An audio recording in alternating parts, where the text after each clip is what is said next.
Assalamualaikum warahmatullahi wabarakatuh. Baik, kali ini saya akan mempraktekkan dengan menggunakan program SPSS mengenai uji validitas dan reliabilitas. Nah, sebelumnya uji validitas dan reliabilitas ini adalah salah satu uji yang sangat penting bagi saudara mahasiswa saat menyusun skripsi. Ya, jadi nanti pada saat menyusun skripsi itu biasanya ada beberapa variabel, kemudian nanti dihitung. Nah, dihitungnya itu menggunakan analisis biasanya dengan menggunakan SPSS. Oke, untuk mengetahui bagaimana sih cara menghitung uji validitas dan reliabilitas dengan menggunakan program SPSS. Nah, pertama kita belajar mengenai uji validitas. Uji validitas digunakan untuk mengukur seberapa valid sih item pertanyaan dari masing-masing variabel. Jadi biasanya nanti kalau misalnya buat skripsi itu, misal ada variabel harga, ya. Satu variabel harga itu biasanya ada beberapa item pertanyaan. Nah, uji validitas itu untuk mengetahui masing-masing item pertanyaan itu valid atau tidak terhadap penelitian. Oke, sekarang kita langsung aja case ya. Kita belajar tentang uji validitas terlebih dahulu. Di sini saya punya beberapa variabel ya. H, saya singkat harga. Di sini ada kepuasan atau K, ada juga L atau loyalitas. H1, H2 sampai dengan H9. Saya menyingkat ya. Sebenarnya H1 adalah item pertanyaan pertama, H2 item pertanyaan kedua, dan seterusnya sampai item pertanyaan ke-9. Untuk uji validitas ini nanti kita ambil satu variabel aja, contohnya variabel harga. Kita copy paste dulu variabel harganya ke dalam SPSS. Oke. Dan jumlah adalah jumlah keseluruhan dari H1 sampai dengan H9 ya. Kita jumlah, kemudian kita copy paste ke SPSS.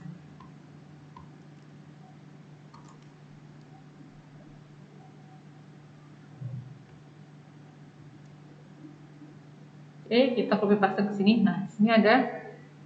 Nah, kemudian kita ubah variabelnya sesuai nama tadi. H1, H2, H3, H4, H5, H5, H6, H7, H8, H9, H8, H9 dan jumlah. Oke. Kemudian kita mencari validitas dan reliabilitas. Kita klik analyze, kemudian correlation atau correlate ya, kemudian divide. Nah, untuk mencari validitas dan reliabilitas pada variabel H, kita pindahkan semua item variabel H ke kolom variabel. Oke. Kemudian kita klik person to direct dan flag significant correlation. Kita oke. Nah, di sini akan muncul output correlation pada SPSS. Oke. Kemudian cara membaca variabel validitas, bagaimana cara menyimpulkannya? Yang kita lihat adalah angka yang di belakang, percent correlation-nya. Nih. Berarti pada item pertama atau H1 itu nilai percent correlation-nya adalah 0,730. Kemudian pada item kedua nilai korelasinya adalah 0,667. Ketiga adalah 0,791. Keempat 0,694, 0,824, kemudian 0,694, 0,769, 0,724, 0,745 dan 0,696. Ini sampai H9. Oke. Nah, Apakah sampai sini kita bisa mengetahui bahwa item pertanyaan tersebut valid atau tidak? Belum ya, ini belum sampai sini.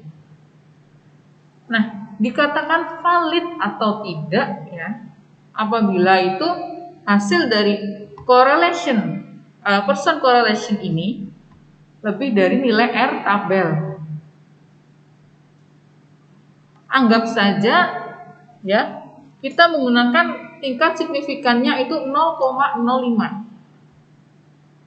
untuk membaca R tabel ya. Nah, di sini kita ketahui bahwa jumlah data kita adalah 79. Jumlah data 79 dengan alfanya adalah 0,05. Berarti dengan alfa 0,05 nih, kemudian datanya adalah 79.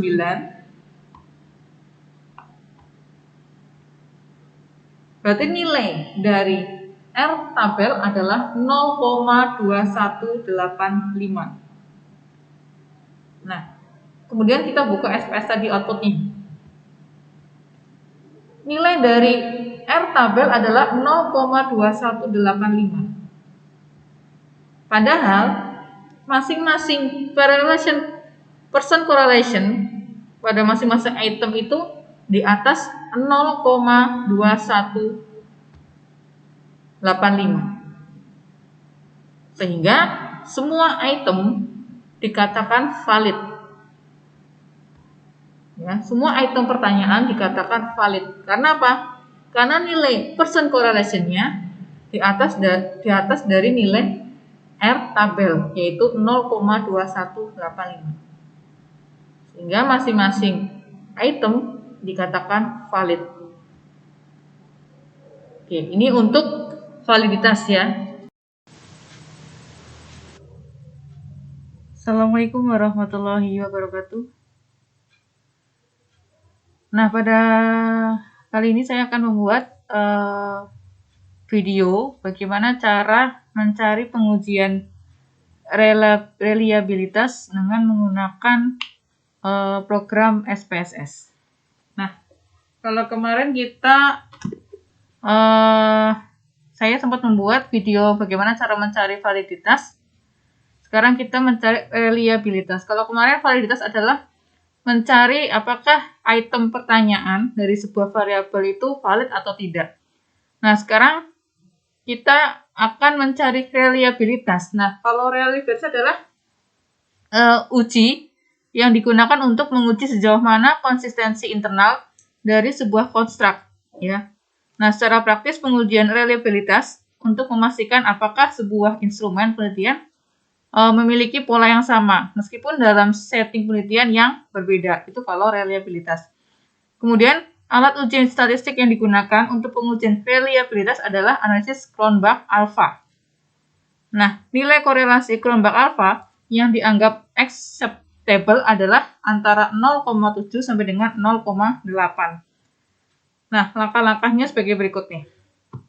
Saya ini punya data.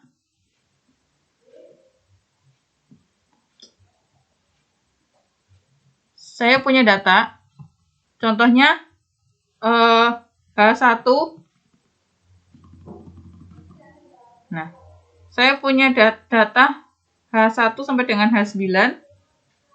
Kemudian jumlah K1 sampai dengan K4, kemudian jumlah K. Anggap saja H itu adalah variabel harga. Item pertama, pertanyaan pertama pada variabel harga sampai dengan 9, kemudian jumlahnya. Kemudian K, anggap saja K adalah kepuasan sampai dengan jumlah kepuasan. Oke. Kemudian kita copy, Ctrl C, kita copy ke SPSS.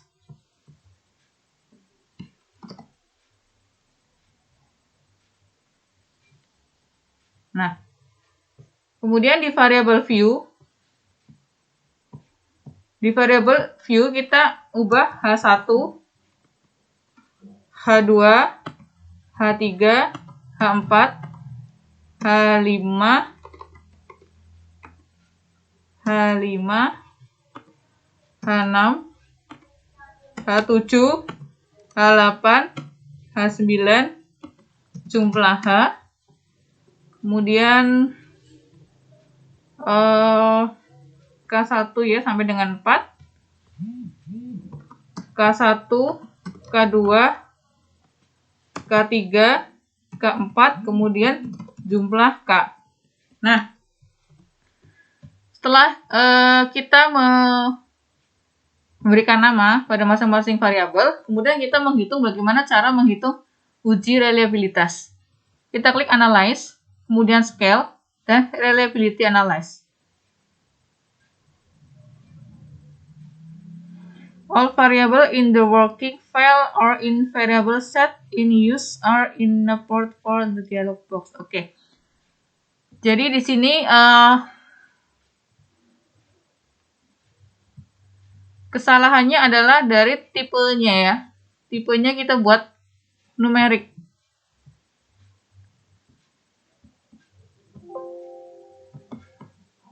Ini string, maka kita buat numerik.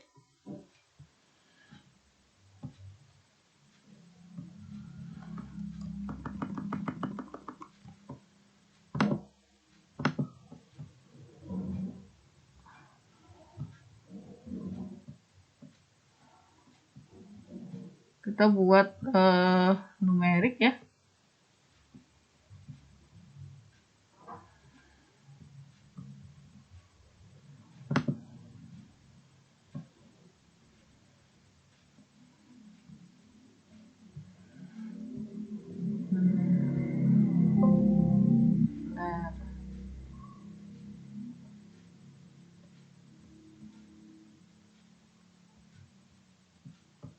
Jadi kalau misalnya tipenya masih string, kita buat tipenya menjadi numerik.